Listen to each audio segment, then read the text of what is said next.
열역학에 뭐 있나 볼게요. 열역학에서 마지막에 열 기관과 열 효율에서요.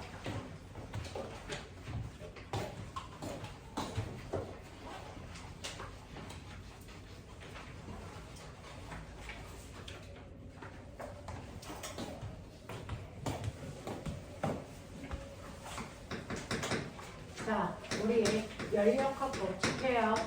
열역학 법칙 중에서 세 가지 법칙이 있다고 했어요. 그 중에서 첫 번째 제0법칙이 있는데 제0법칙은 열 통용 법칙으로 A와 B의 온도가 같고 B와 C의 온도가 같으면 따라서 A와 C의 온도가 같을 거다라고 하는 거고요. 열역학 제1법칙이요. 제1법칙은 열 에너지 보존 법칙으로요. 밖에서 받은 열량은 내부 에너지를 변화시키거나 일하는 데 쓴다라는 얘기예요. 됐죠? 이때 내부 에너지가 얼마만큼 증가했어 라고 하는 건 온도 변화가 곧 내부 에너지의 변화량이라고 그랬으니까 온도 변화 값을 가지고 우리는 측정할 수 있고요. 온도 변화는 압력과 부피의 곱으로 우리가 예측할 수 있고요. 그 다음에 지금 여러분들이 물리툴을 보지 않고 이제 시험 보러 가는 언니 오빠들이 있어서 얘기합니다.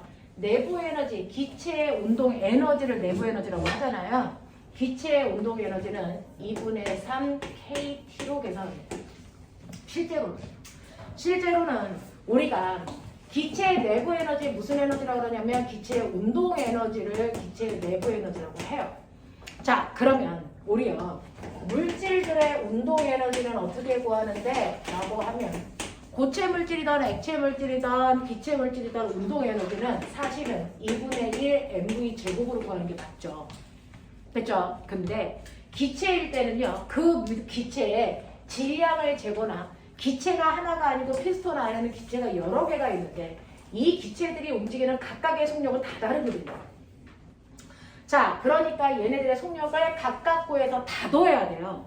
여기 기체가 100만 개가 있으면 100만 개 기체의 각각의 질량과 운동 에너지, 속력의 제곱을 구해서 이 첫 번째 기체의 운동 에너지, 두 번째 기체의 운동 에너지, 세 번째 기체의 운동 에너지, 네 번째 기체의 운동 에너지, 다섯 번째 기체의 운동 에너지, 100만 번째 기체의 운동 에너지 이거 구해서요. 다 더한 값이 기체의 운동 에너지거든요. 근데 이렇게 구하려니까 너무 힘들잖아요. 그래서 이 기체의 운동 에너지를 구하는 방법을 새롭게 구한 사람이 볼츠만이라는 사람이에요. 그래서 그 볼츠만에 의해서 기체의 운동 에너지를 구하는 새로운 식을 나중에 유도하는 과정을 물투에서 보여드릴 거고요. 지금은 그걸 보여드릴 시간은 없으니까 대신에 기체의 운동 에너지를 구하는 또 다른 방법은 있다. 그래서 질량의 속도의 제곱을 이용해서 구하는 방법도 있지만 사실은 2분의 3 K라고 하는 이 값이 상수값이에요. K는 볼츠만 상수예요. 그래서 라고 하는 2분의 3 K에다가 그 물체의 그래서 절대 온도를 곱한 만큼이 실제로 기체의 운동 에너지가 돼요. 2분의 3 KT예요. 됐죠? 그래서 절대 온도가 몇 도냐에 따라 운동 에너지는 정확하게 비례해서 증가하는 거거든요. 그래서 온도 봐라라는 얘기가 사실은 이 공식에서 나온 거예요. 그래서 한 번은 알고 가자. 2분의 3 KT가 기체의 운동 에너지를 구하는 공식이다. 그래서 운동 에너지를 기체들은 질량과 속도의 제곱으로 구하지 않고 절대 온도만으로 계산이 가능하다. 2분의 3 KT. 그래서 이거 증명은 룰2에서 합니다. 그래서 기체의 내부 에너지 구하는 식, 정확한 식은 2분의 3 KT라는 식이 있었다라고 하는 거 기억해 두시고 그 다음에 한 일의 양은요, 됐죠? 압력에다가 부피 변화를 곱한 만큼이다 이렇게 했었어요. 됐죠? 이렇게 된다는 거 이게 연력학 제1법칙으로요. 내부 에너지 증가량에다가 한 일의 양을 더한 만큼이 외부로부터 흡수한 열량이랑 똑같다라고 하는 거를 우리는 알 수 있었고요. 그 다음에 세 번째가 지금 배울 연력학 제2법칙이에요. 연력학 제2법칙을 선생님이 열 이동 법칙이라고 했죠. 열은 이동합니다. 반드시 고온의 물질에서 저온의 물질 쪽으로만 열이 이동하죠. 거꾸로는 갈 수가 없다라는 겁니다.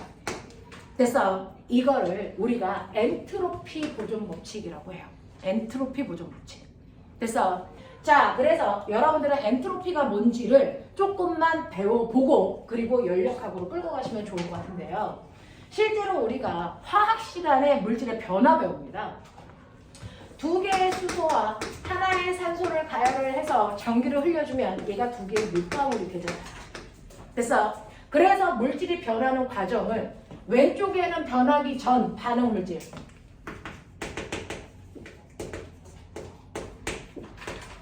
그리고 오른쪽에는 그 결과 시간이 지났을 때 만들어진 물질, 생성 물질. 이렇게 화학 시간에는 화학 반응식을 쓰도록 여러분들 배우셨을 거예요. 그래서 왼쪽에 있는 반응 물질이 오른쪽에 있는 생성 물질로 바뀌는 이 화학 반응을 우리는 정반응이라고 해요. 정반응이라고 합니다. 반응 물질이 생성 물질로 바뀌는 걸 정반응이라고 한다고요. 자, 그러면 이때 반응이 거꾸로 일어날 수는 없어? 수소와 산소를 결합해서 물 만들었는데 이 물을 분해해서 다시 수소와 산소로 분해할 수는 없어? 있니 없니? 물 분해 되니 안 되니? 되죠. 이거 한 사람 있죠. 누구요? 라부아제. 그렇죠? 라부아제가 물 분해 실험도 성공했잖아요. 자, 그러니까 거꾸로 생성 물질이 반응 물질로 거꾸로 바뀔 수도 있구나. 이 거꾸로 일어나는 반응을 우리가 거꾸로 역자 쓴 거죠. 이걸 우리가 역반응이라고 합니다. 됐어. 자, 그래서 어떤 물질들이 변할 때 정반응의 반응도 일어나지만 거꾸로 되는 역반응의 반응이 가능한 애들이 있다. 역반응이 가능한 애들이 있다. 그 역반응이 가능하다를 한자로 바꾼 게 가능할 가짜, 역반응 역자. 이거를 가역반응이라고 해요. 근데 전 우주적으로 보면 역반응이 가능한 애가 많을까 적을까? 훨씬 적어요. 훨씬 적습니다. 이렇게 정반응과 역반응을 동시에 할 수 있는 아이들이 사실은 극소수밖에 없어요. 여러분들이 화학 시간에 배운 몇몇 개의 아이들이 답니다. 실제로 우주적으로 보면 역반응 자체가 불가능한 아이들이 훨씬 많아요. 대표적으로 우리들이 그렇죠. 아이들이 사람이 태어납니다. 맨 처음에 아이가 태어나서 시간이 지날수록 뭐합니까? 성인이 되죠. 점점 시간이 지날수록 늙어간다고. 이게 정반응이에요. 그러면 거꾸로 성인이 아이가 될 수 있니? 역반응 가능하니? 이거 불가능해요. 됐죠? 이렇게 역반응이 불가능한 반응들이 훨씬 많은데 역반응이 불가능하다? 아닐 뒷자. 가역 반응하지 않아요. 비가역 반응합니다. 얘가 훨씬 많아요. 됐어? 그래서 사람들이 젊어질 수 없어요. 그거는 됐어. 네, 실제로 그렇습니다. 그리고 또 어떤 것들이 그러냐면 우리가요, 메테인 같은 것들 태우잖아요. 공기 중에 있는 산소와 결합시켜서 태우는 걸 연소시킨다 그래요. 연소할 때요, 탄소가 산소랑 결합해서 이산화탄소가 되고 수소가 산소랑 결합해서 물이 되는 연소 반응이 일어난다고요. 그러면서 빛과 열이 발생을 해서 막 됐죠. 우리가 열 쓰는 거 아닙니까? 자, 그랬을 때 이 이산화탄소와 물을 놓으면 다시 메테인으로 돌릴 수 있다 없다? 절대 불가능합니다. 됐죠? 어떤 물질을 태웠을 때 타기 전 물질로 돌아가는 일 절대 존재하지 않습니다. 그래서 이런 것들이 대표적으로 비가역 반응이란 말이에요. 우주에는 이렇게 비가역 반응의 형태로 일어나는 게 훨씬 더 많아요.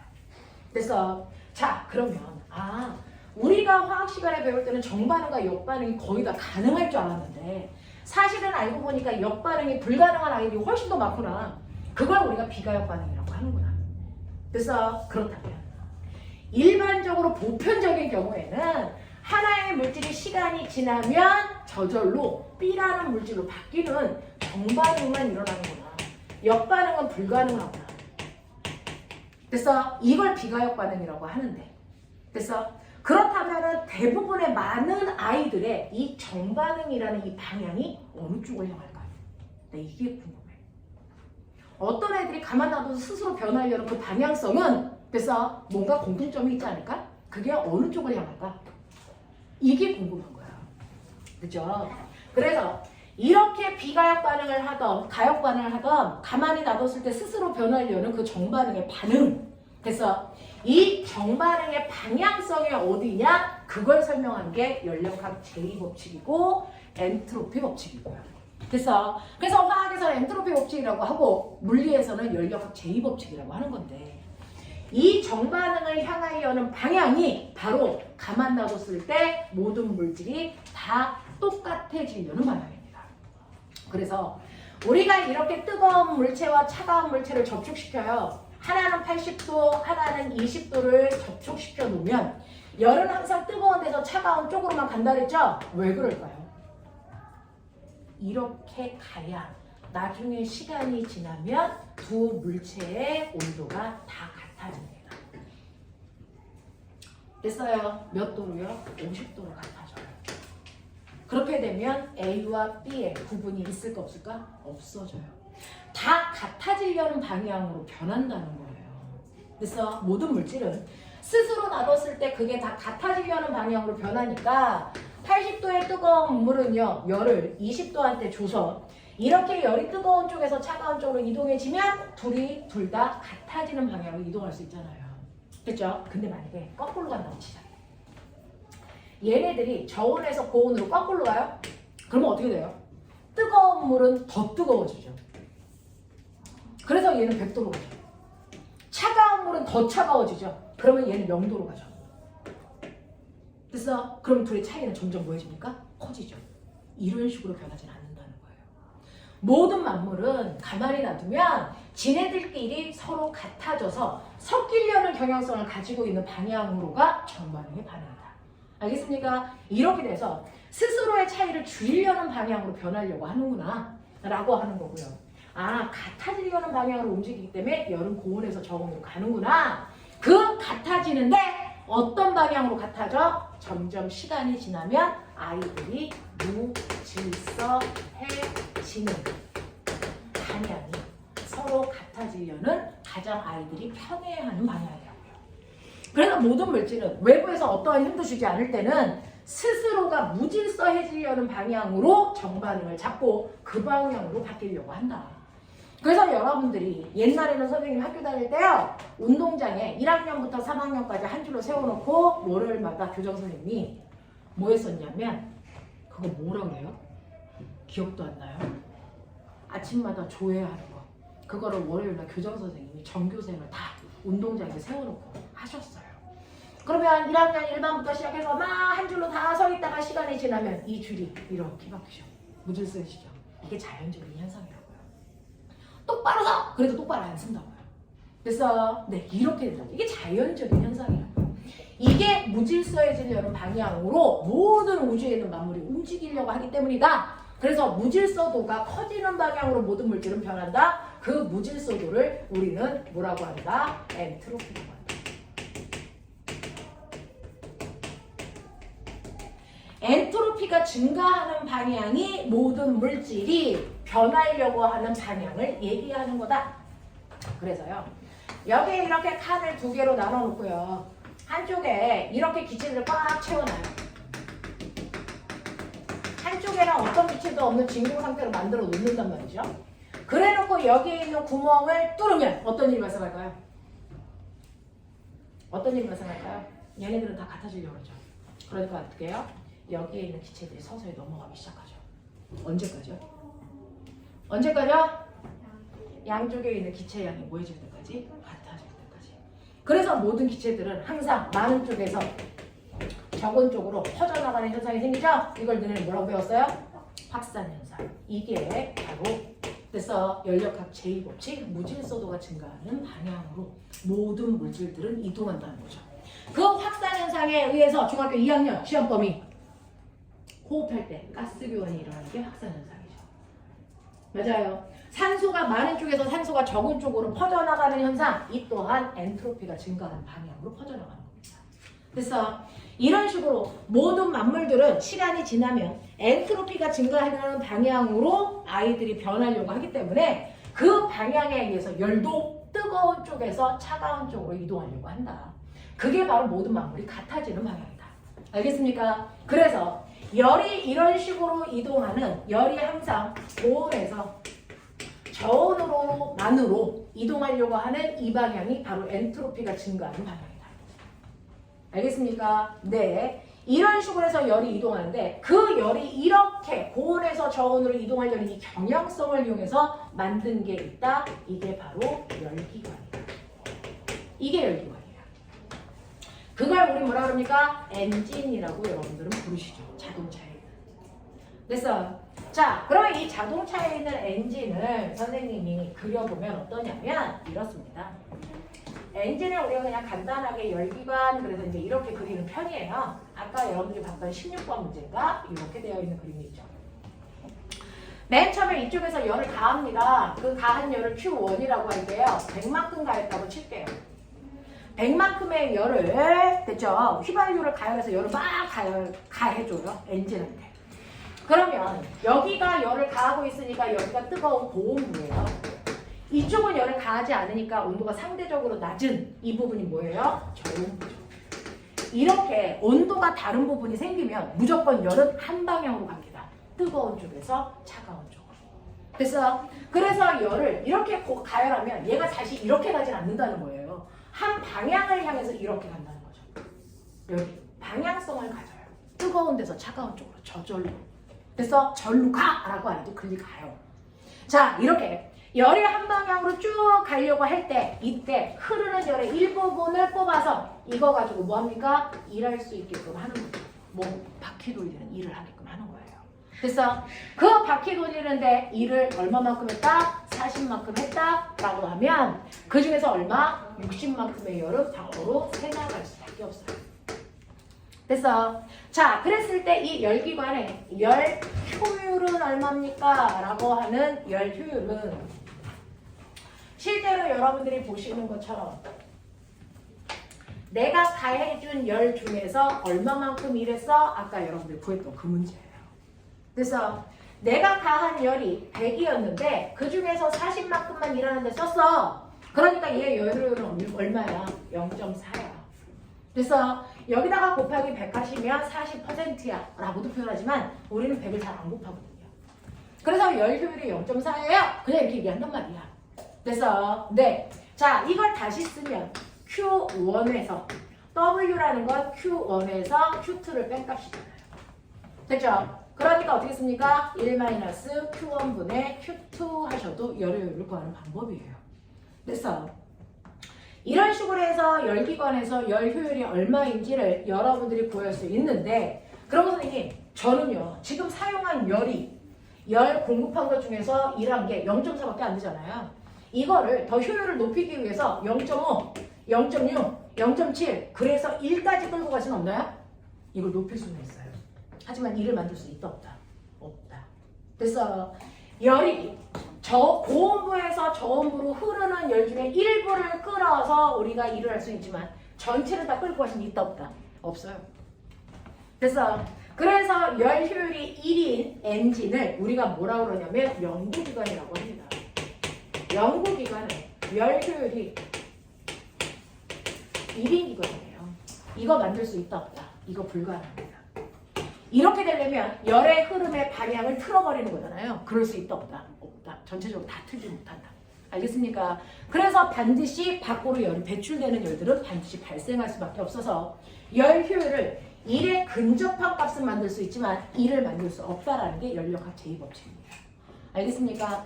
자, 이렇게 되는 이거를 우리가 저번 주에 배웠던 카르노 순환기관으로 연결하면 어떤 일이 발생을 하냐면 카르노 순환기관에서 이쪽이 압력, 이쪽이 부피잖아요.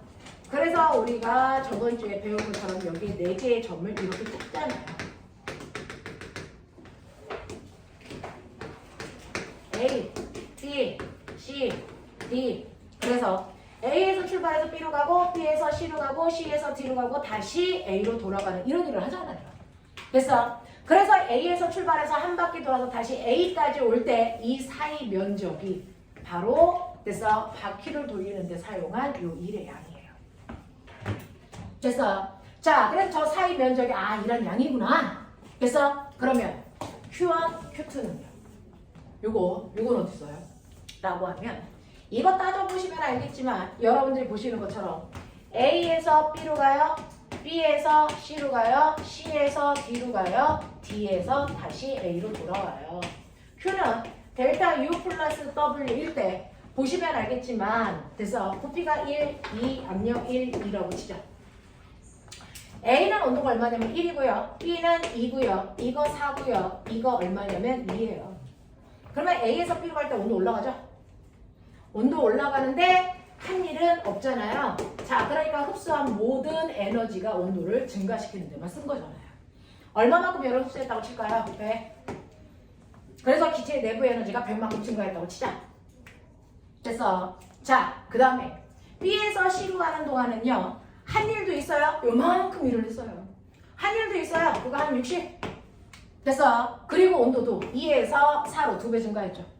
그러면 내부 에너지 또 됐어. 100만큼 증가했다고 쳐요. 그럼 밖으로 흡수한 열이 160이 있어요. 그래서 A에서 B로 갈 때도 열을 흡수했고요. B에서 C로 갈 때도 열을 흡수했기 때문에 이 두 군데에서 흡수한 요 양을 합한 값이 이게 바로 Q1이 되는 거예요. 됐습니까? 그래서 Q1에서 네, 흡수한 열의 양이 얼마입니까? 합하시면 260이에요. 이렇게 되는 거예요. 그 다음에 C에서 D로 갈 때 어떻게 됩니까? 라고 보면 C에서 D로 갈 때 온도가 다시 절반으로 줄었어요. 온도가 2에서 4로 될 때 흡수한 열이 100이라고 친다면 4에서 다시 2로 갈 때는 방출한 열이 100이라고 치시면 돼요. 제자리 돌아간 거니까. 그리고 이때 부피 변화는 없으니까 할 일은 없네요. 그러면 외부로 방출한 열이 100이네요. 이런 얘기고요. D에서 A로 갑니다. D에서 A로 가면 부피가 줄어드니까 이를 이번에는 받았어요. 요거 밑에 있는 넓이만큼. 그래서 요거 한 40이라고 칠게요. 그리고 요거 온도 2에서 1로 다시 2분의 1로 줄었어요. 됐죠? 그러면 됐죠? 내부 에너지 또 100만큼 줄었다고 치자. 그럼 밖으로 방출한 열 얼마입니까? 마이너스 140이죠. 그래서 이렇게 가는 구간하고 CD 구간하고 DA 구간에서 방출한 열이 마이너스 100, 마이너스 140 합한 만큼인 마이너스 240만큼이 방출한 열이 돼요. 됐어. 그래서 실제로 얘는 흡수한 건 260인데 그 중에서 밖으로 나간 건 240이나 나가. 됐어? 그럼 나머지 20은요? 이거 보세요. 한 일 60인데 받은 일 40. 결국은 일 얼마였어요? 20이죠. 이 사이 비율이 20이라는 얘기예요. 그래서 261 받은 것 중에서 20만큼은 일하는 거고요. 그 중에서 240은 밖으로 나갔어요. 이런 얘기거든요. 그래서 이런 식으로 해서 우리는 이 그림을 가지고도 연력학 제2법칙의 열기관도 그릴 수 있어요. 알겠습니까? 이렇게 되는 거예요. 그래서 그런 것들을 나타낸 것들이 여러분들이 보시면 그렇죠? 132, 133, 134 뭐 이런 애들이 이런 것들입니다. 그래서 자, 그 중에서 여러분들이 보시는 것처럼 열 효율 그럼 이렇게 구하면 되겠네요? 네. 근데 열 효율을 둘로 나눌게요. 열 효율을 최대 열 효율과 우리가 알고 있는 진짜 열 효율과 그 중에서 우리가 구한 그래서 1 마이너스 Q1분의 Q2로 구하는 열 효율은 진짜 열 효율이야. 이 엔진을 가지고 실제로 할 수 있는 일의 양이 얼마인지 그래서 이거 이렇게 구하는 거예요. 근데 최대 열 효율과 차이점이 뭐예요? 최대 열 효율은 1 마이너스 이쪽에 열을 가했을 때 이쪽에 온도 T1 자 그리고 열이 빠져나갈 때 이쪽에 온도 T2 요거거든요. 자 그래서 T1과 T2의 온도 차이의 비율을 구할 수도 있어요. 그래서 이렇게 구하면 최대 열 효율이야. 그러니까 우리가 도요타라든가 벤츠 같은 경우에 최대 열 효율을 얘기해요. 이 엔진을 가지고 실제로 자동차를 굴릴 때 얼마까지 갈 수 있어? 최대 열 효율 됐어요. 0.4예요. 근데 실제로 바퀴를 돌려보면 0.4가 아니고 0.3밖에 못 돌려요. 왜 차이가 나요? 그건 저 엔진을 돌릴 때 뭐가 생기니까? 마찰이 생기니까. 알겠습니까? 라고 하는 거거든요. 광고할 땐 이걸로 하는 거예요. 최대 열 효율은 온도로 구하는 거고요. 실제 열 효율은 열량으로 구하는 겁니다. 알겠습니까? 그 차이. 그거 말고 차이가 없습니다. 그래서 이런 식으로 해서 열 효율을 구하시면 이런 것들이 어떻게 나타나는지 보여드릴게요. 여러분들이 가지고 있는 어디에 있습니까? 140페이지 잠깐 볼까요? 이거는 문제 별로 없어요. 140페이지 보시면 140페이지에서 여러분들이 보시는 것처럼 5번 그림 잠깐 볼게요.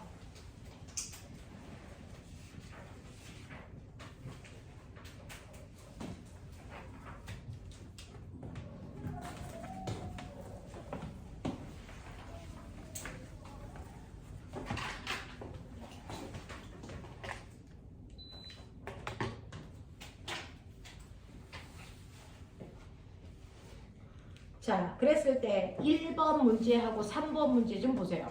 5번에 1번, 3번. 자, 5번에 1번 보면 열 효율 구하라는 거고요. 3번 보시면 최대 열 효율 구하라는 거죠. 알겠어요? 140페이지에 5번에 1번과 3번. 보이세요? 하셨어요? 네.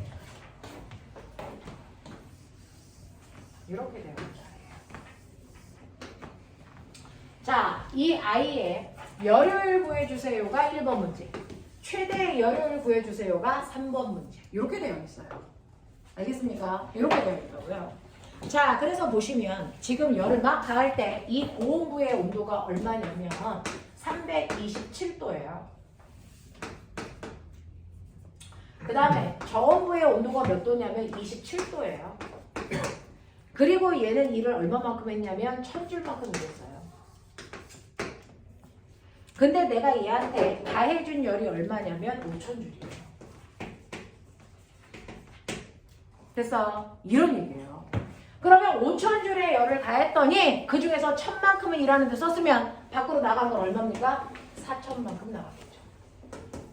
됐어? 그렇다면 얘의 열효율 얼마입니까? 라고 하면 열량으로 계산하는 거니까 이거잖아요. 됐죠? 자, 그래서 1 마이너스 이렇게 하셔도 되고 이거 귀찮으니까 우리 원래 한 것처럼 Q1분의 W 하셔도 되고 그렇잖아요. 그러니까 열을 가한 거 얼마? 5000만큼 가했는데 그 중에서 일을 1000만큼 했어요. 그러면 얘 열 효율 얼마입니까? 얼마예요? 0.2죠. 20%의 열효율을 갖는다. 이런 뜻이에요. 됐어? 근데 최대 열 효율은 어떻게 구합니까? 이렇게 구하는 거예요. 근데 여기에서 보이세요? 온도를 대문자 T로 쓴 거 절대 온도로 계산하셔야 된다는 거예요. 섭씨 온도가. 그렇게 구하는 거예요. 자, 그러면 섭씨 온도가 나오면 여기다가 273을 더해야 절대 온도 된다 그랬잖아요. 더해보시면 얼마 나옵니까? 이거 600 켈빈 나옵니까? 자, 이건 얼마 나옵니까? 300 켈빈 나옵니까? 됐어요? 네. 그러면 1 마이너스 600분의 300이잖아요. 그럼 얼마 나옵니까? 2분의 1, 50%예요. 실제로 50%까지 일할 수 있는 줄 알았어. 근데 실제로는 한 건 20%밖에 못해요. 그래서 마찰에 의해서 30만큼이 손실됐다는 얘기예요. 이런 것들이에요.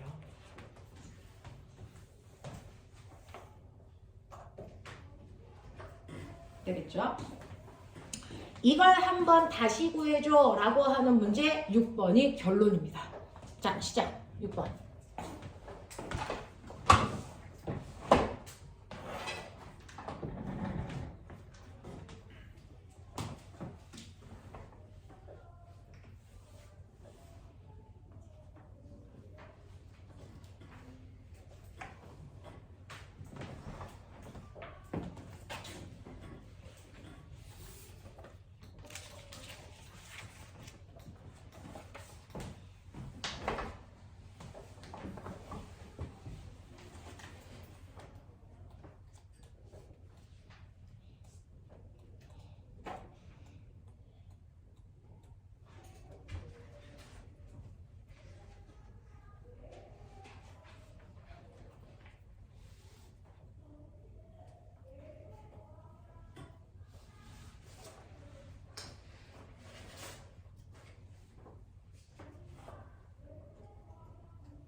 이거요. 포인트 하나만 잘 잡으면 어려운 게 없는데. 포인트를 어떻게 잡아야 될까? 그게 문제예요.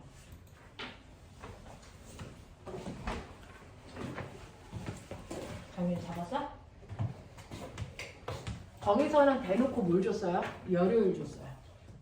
됐어요? 열효율이 얼마라고 줬어요? 0.2라고 줬어요. 예. 열효율이 0.2란 얘기는 됐어? 받은 열에 비해서 한 일은 5분의 1밖에 안 된다. 이 뜻이잖아요. 근데 거기 잘 보시면 한 일이 얼마인지 나온 거 아세요? 나왔죠. 일 얼마 했다고 나왔어요? 라고 하면 선생님이 이거 아까 카르노 순환기간으로 그릴 수 있다 했죠. 카르노 순환기간으로 그렸을 때 이 사이 면적만큼이 한 일이라고 했잖아요. 그 그래프 그려드렸잖아요. 얘 한 일이 얼마라고 했어요? W. 그래서 얘 한 바퀴 돌면서 한 일이 W야. 근데 열 효율은 5분의 1이야. 그러면 외부에서 가한 열은 얼마야? 5W야. 이렇게 된 거잖아요. 요것만 잡아내면 끝나는 거예요. 그러니까 얘는 외부에서 얼마만큼의 열을 가했냐면요. 이 그림 이렇게 그리면 5W만큼 열을 가했는데 그 중에서 W만큼 일하는 데 썼어? 그러면 당연하죠. 밖으로 나간 거 몇 W입니까? 몇 W? 4W만큼 밖으로 나갔어. 이 얘기잖아요. 됐죠? 아무것도 어려울 게 없어요. 여러분들 포인트를 제대로 잡았니? 이 그래프에서 사이 면적의 의미가 뭔지 알고 있니? 요거 묻는 거잖아요. 됐죠? 자, 그래서 이렇게 한 바퀴 돌았을 때 열 효율이 0.2고 내부 면적이 W이기 때문에 외부에서 흡수한 열량은 5W고요. 열을 흡수하는 과정을 찾으세요 라고 하면 A에서 B로 갈 때 열 흡수한 거고요. 됐어? 이거 열 흡수하는 과정 맞고요. 또요? 있어 없어? 없죠. B에서 C로 가는 과정, D에서 A로 가는 과정은 단열이라고 했으니까 Q는 델타 U 플러스 W에서요. B에서 C로 되는 과정은 단열이니까 이게 0이란 말이에요. 열을 흡수할 수가 없어요. 됐어? 그리고 거기 D에서 A로 가는 과정도 단열이란 말이에요. 제가 Q란 말이죠.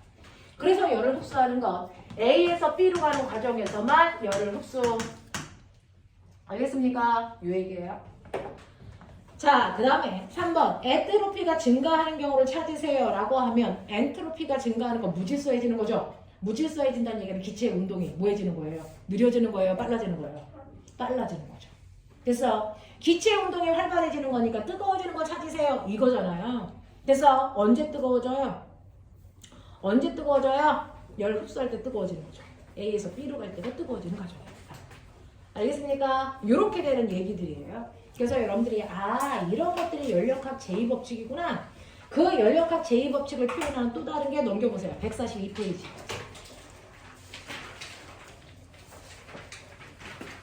잉크를 떨어뜨립니다. 시간이 지나면 잉크가 뭐합니까? 확산되죠. 이게 바로 무질서해지는 방향으로 이동하는 겁니다. 알겠습니까? 이게 엔트로피가 증가하는 방향으로 바뀌는 걸 설명하는 그림이다. 이렇게 된다. 됐습니까? 자, 그래서 144페이지까지 문제 풀어오시면 끝. 하겠죠? 못할 거 없죠? 오케이. 자, 그러면 선생님하고 딱 30분. 158페이지.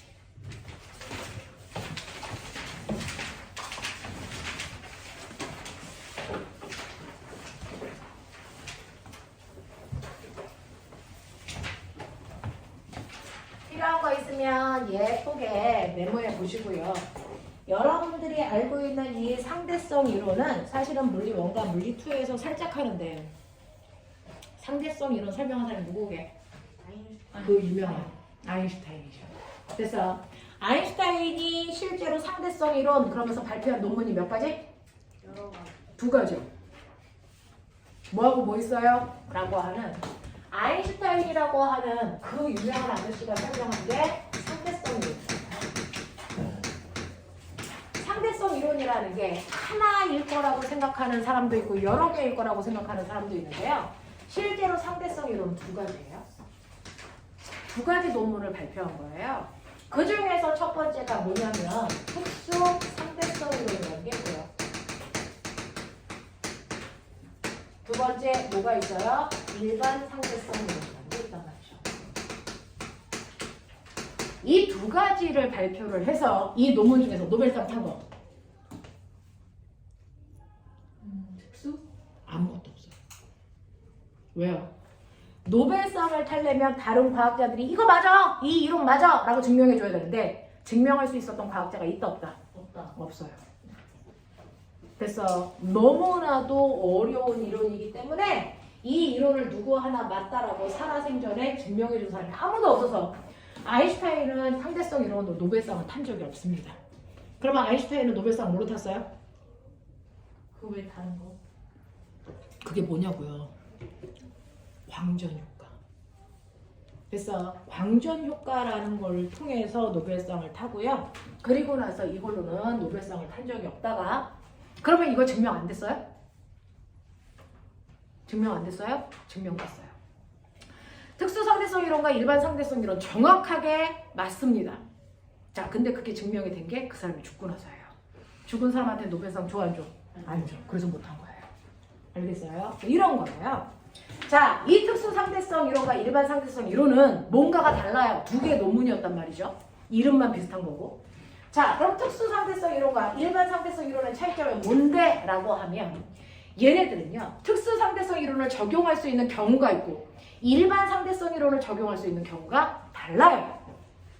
그 중에서 어떤 경우에 특수 상대성 이론을 설명할 수 있니? 요것만 물리원에 남아 있고요. 일반 상대성 이론은 조금 더 어려워서 얘는 물투로 올라가 있어요. 그래서 차이점만 설명해 드릴 테니까 들어보세요. 특수 상대성 이론은 뭐냐면요. 어떤 아이가 정지되어 있는 아이가 있어요. 근데 시간이 지나도 이 새끼가 계속 정지되어 있어. 변하는 거 있어 없어? 없어. 왜 안 변해? 그렇죠. 이제는 되네요. 어떤 힘도 받지 않아서 그래요.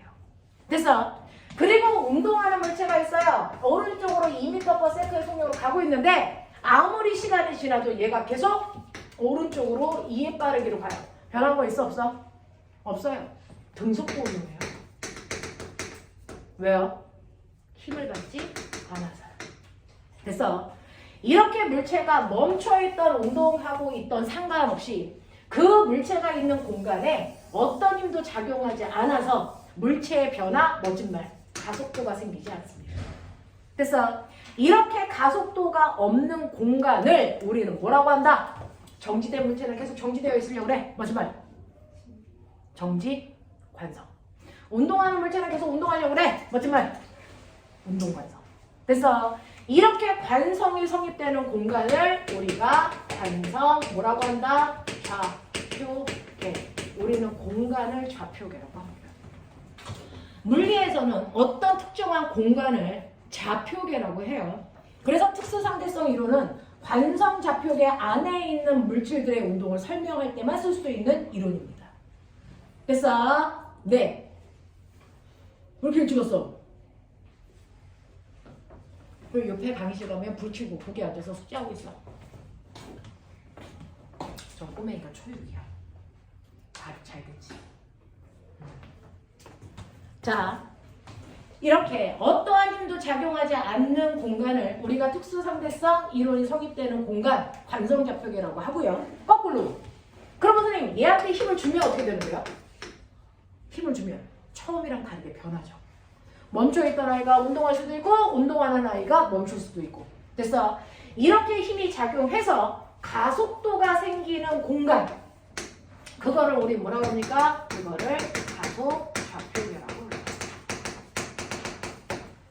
그래서 힘을 받는 공간에서 설명할 수 있는 건 일반상대성 이론이고요. 힘을 받지 않는 공간 안에서의 특성을 설명하는 건 특수상대성 이론이다.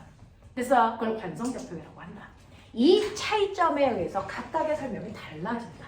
알겠습니까? 이렇게 되는 거예요. 인터스텔라 봤냐? 못 봤냐?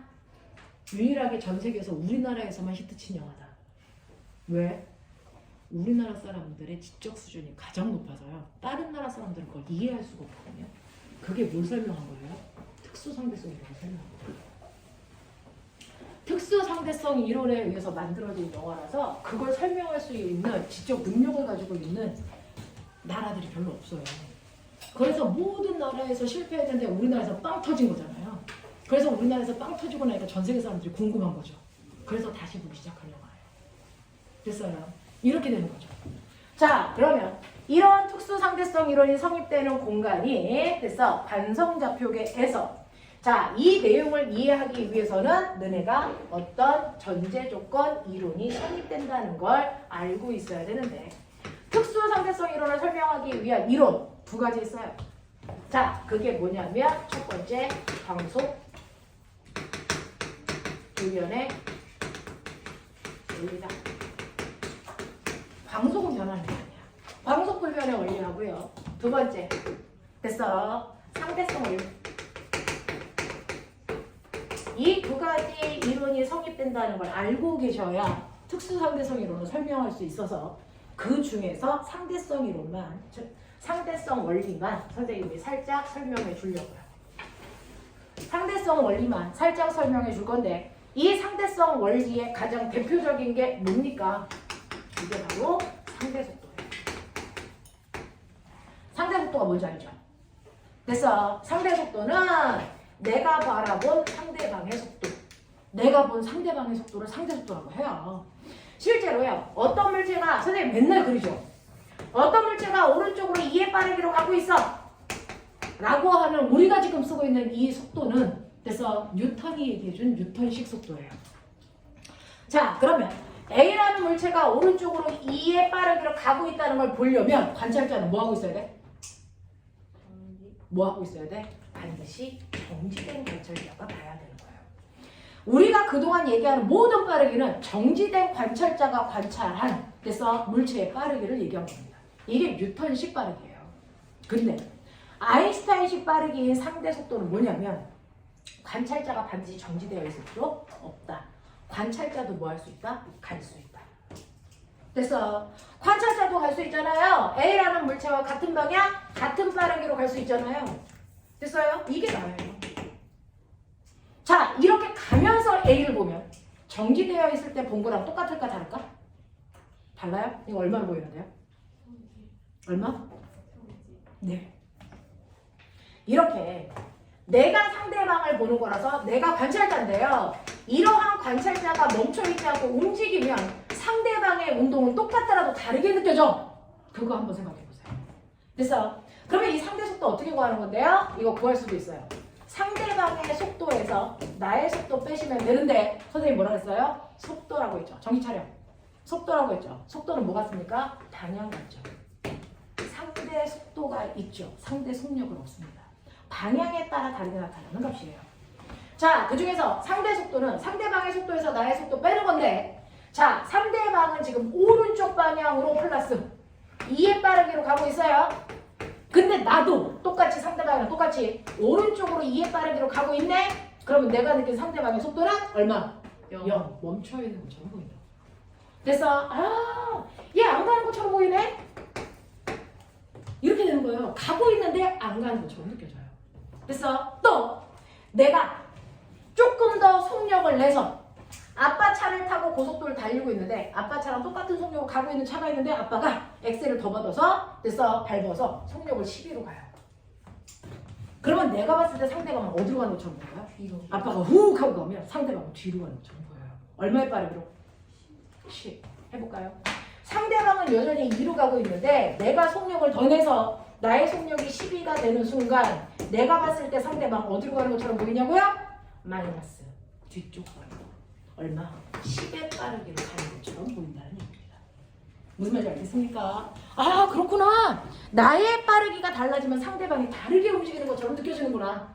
됐습니까? 또요. 요번에는 내가 상대방과 마주와요.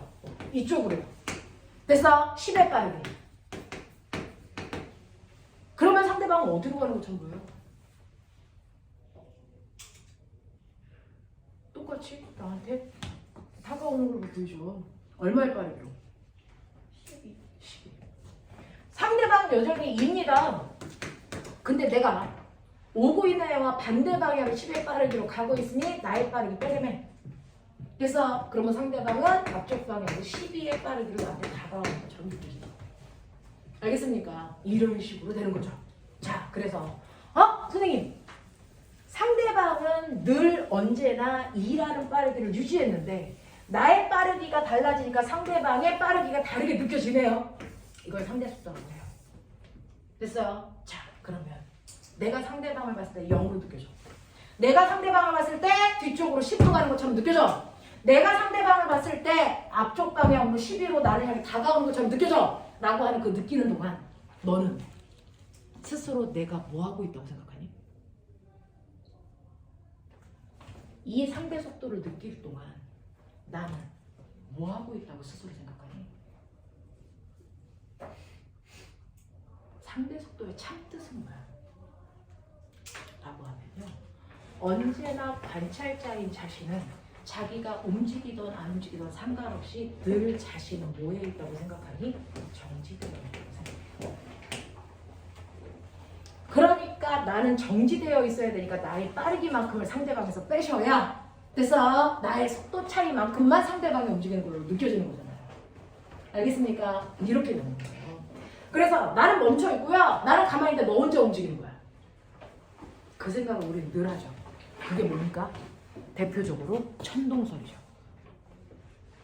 사실은 하늘이 움직이니 지구가 움직이니? 하늘이 돌아요? 지구가 돌아요?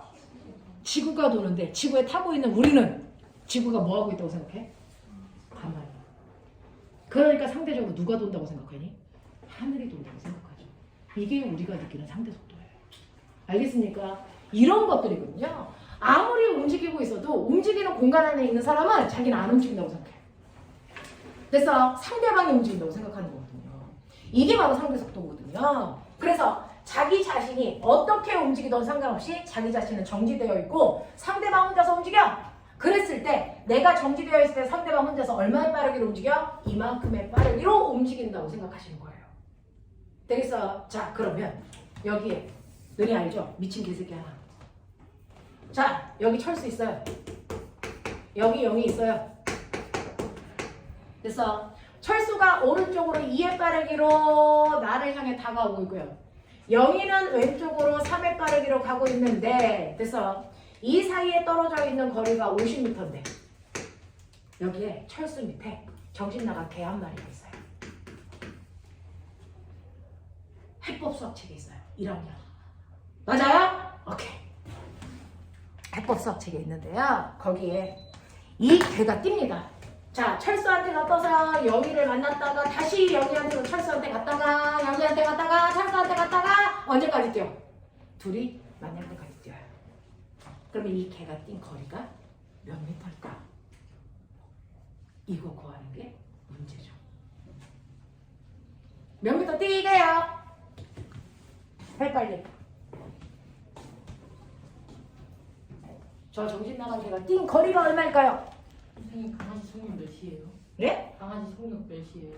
강아지 속력은요 얼마로 뛸까요? 얘 얼마로 뛸까요? 5로 뛸까요?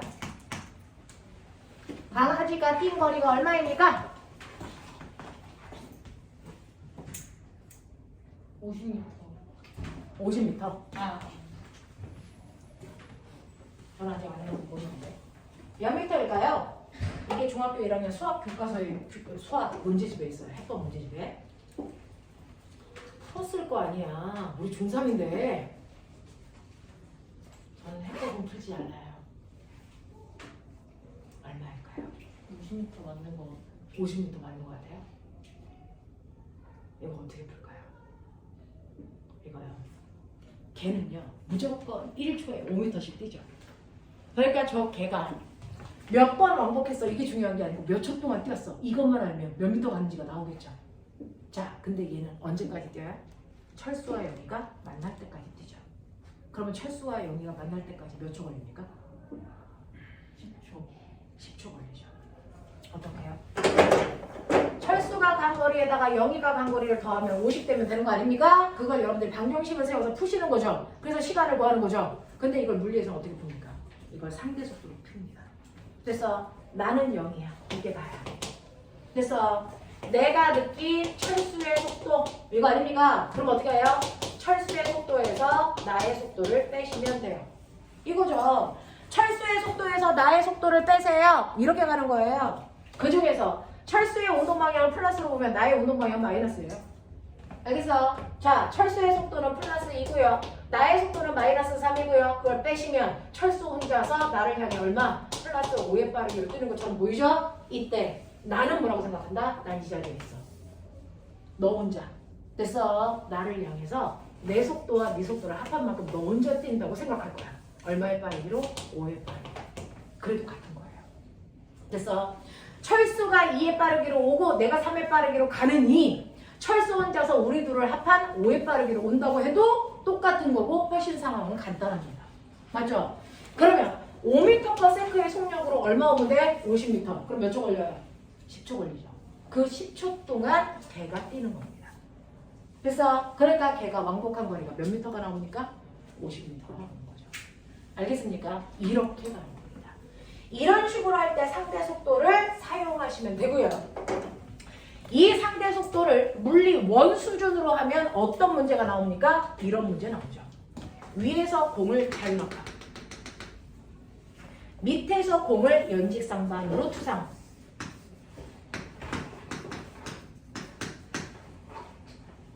이 둘 사이의 거리가 얼마로 할까요? 얼마로 할까요? 뭐 40m? 이 둘은 그래서 얼마의 높이에서 만납니까? 이 둘이 언젠가는 만나요. 그래서 만났을 때 이 높이가 얼마게요? 요걸 상대 속도로 푸는 게 훨씬 더 간단하다는 얘기예요. 그래서 얼마 거냐? 보여봐.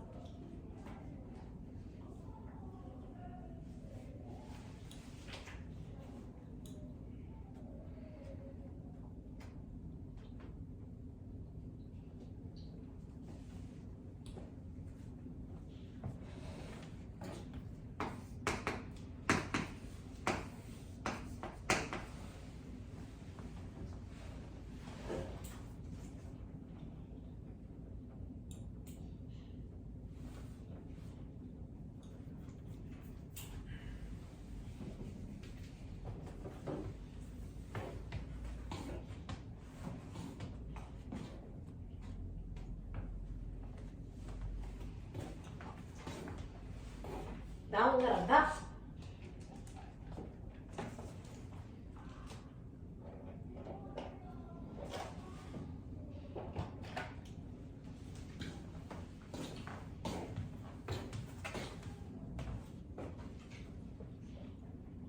잘 안 나오죠?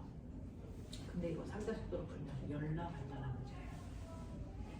어떻게 푸는 거냐면 처음에 던질 때 0출 있어요. A의 속력 얼마인 줄 아세요? 0이죠. B의 속력은 얼마인 줄 아세요? B의 속력은 40이죠. 그리고 나서 1초 지나면 어떻게 될까요? A는 아래 방향으로 자유낙하니까 속력이 아래쪽으로 되겠죠. B는요 올라가고 있으니까 1초 지나면 속도가 얼마 될까요? 얼마 될까요? 올라가요. 1초당 속도가 얼마씩 줄어요? 10씩 줄죠. 자, 아래 방향을 플러스로 봤으니까 위쪽 방향은 뭘로 보면 돼요? 마이너스 방향을 속도로 볼게요. 됐어. 자, 그래서 0초일 때는 마이너스 40이었다가 1초가 지나면 마이너스 30이 돼요. 또 1초 지나면 마이너스 20, 마이너스 10, 0까지 올라갈 거예요. 그동안 얘는 속력이 10, 20, 30, 40 이렇게 증가할 거예요. 자, 그랬을 때 꼬맹아 느껴. A가 본 T의 상대 속도는? 40. 네. 라고 하면 B의 속도에서 A의 속도 빼면 돼요. 또는 B가 본 A의 속도는 A의 속도에서 B의 속도 빼면 돼요. 됐죠? 그래서 둘의 속도를 빼시면 됩니다. 그러면 상대 속도 얼마나 나오죠? 이렇게 돼요. A가 속도가 증가한 만큼 B의 속도가 감소하기 때문에 둘의 속도는 일정하게 등속도로 움직이는 것처럼 보입니다. 됐어요? 일정한 등속도로 둘이 움직이는 것처럼 느껴지는 운동을 한단 말이에요. 그래서 여기에서 보시면 A는 자기는 가만히 있는데 B 혼자 40의 일정한 빠르기로 올라오는 것처럼 느껴지는 거야. 그럼 언제 만나? B 혼자서 40m를 다 올라오는 거야. 만나겠죠. 됐어. 40의 속도로 40m 올라오려면 몇 초 걸립니까? 1초. 그래서 1초 만에 만나요. 됐어요. 그 1초라는 시간 동안에 A가 내려간 거리에서 전체 높이를 빼면 둘이 충돌한 위치가 나오겠죠. 됐어요? 네. 얘네 자유낙하 더럽게 오랜만에 하는 거죠. 자유낙하 기억나요? 처음에 VT 처음 속도 얼마? 0. 그래서 속도가 일정하게 빨라지죠? 1초 지나면 속도가 얼마 된다고요? 10 된다고요? 그랬을 때 1초 동안 이동한 거리 얼마? 5m. 그래서 A가 1초 동안 5m 내려가는 동안 그래서 B는 무려 35m로 올라옵니다. 그래서 여기서 만나요. 알겠습니까? 이렇게 구하는 문제들이에요. 됐죠? 이게 바로 상대속도예요. 이걸 우리가 상대성 원리라고 하는데 됐어요. 그 인터스텔라라고 하는 영화를 볼 수 있으면 한번 보시면 되는데 지구에 딸이 있고요. 아빠가 우주선을 타고 그래서 우주여행을 갔다가 옵니다.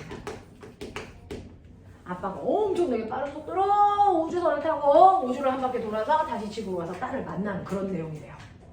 저도 실제로 보지 않았어요. 거의 3시간 가까이 된대요. 됐어요. 자, 이렇게 되는데 처음에 딸이 6살이고 아빠가 40살인데요. 아빠가 한 바퀴를 돌아서 돼서 지구 다시 올 동안 아빠는 4년 지나서 44살인데 딸이 70살이 됐대요. 이게 말이 되는 영화입니다. 이게 특수상대성 이론입니다. 아빠한테는 4년밖에 안 지났는데 딸한테는 얼마 지났어요? 64년 지났어요. 이게 말이 되는 거고요. 이걸 설명하는 게 특수상대성 이론이에요. 신기하죠? 이게 말이 돼. 그래서 이게 무슨 말이냐면요. 옛날에 뉴턴은요. 불변하는 게 뭐야? 누구한테나 다 공평한 거. 시간. 누구한테나 시간은 공평하게 흐른다. 됐어? 라고 우리는 생각하고 있거든요. 그러니까 부자인 사람한테 1년도 가난한 사람한테 1년이랑 똑같은 거야. 됐어? 근데 아인슈타인이 계산해보니 시간은 공평하게 흐르는 게 아니에요. 어떤 사람한테는 4년이라는 시간이 어떤 사람한테는 64년으로 흘러. 라고 하는 걸 설명하는 게 특수상대성이에요. 그래서 시간이 각각에 따라서 다르게 느껴진다. 선생님이 이걸 설명하는 게 특수상대성 이론이라서 여기부터는 선생님이 다음 주에 설명을 드릴 겁니다. 다음 주가 아니고 10월달부터. 그래서 오늘은 여기까지만 설명할게요. 됐죠?